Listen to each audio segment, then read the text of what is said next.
નમસ્કાર દર્શક મિત્રો, હું છું રૂપલ લુણીચિયા. સંપૂર્ણ ન્યૂઝમાં આપનું સ્વાગત છે.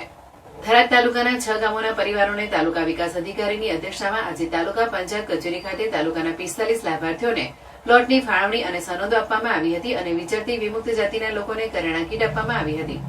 થરાદ તાલુકા પંચાયત કચેરી ખાતે આજરોજ તાલુકા વિકાસ અધિકારીની અધ્યક્ષતામાં તાલુકાના ઘર વગરના લોકોને પ્લોટની ફાળવણી અને સનદો આપવામાં આવી હતી.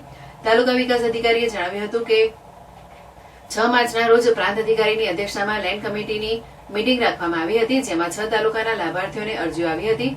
જેમાંથી અરજીઓ ધ્યાને લઈ 6 ગામોના 45 જેટલા લાભાર્થીઓને પ્લોટ મંજૂર કર્યા છે અને સનદ વિસ્તાર કરવામાં આવી છે.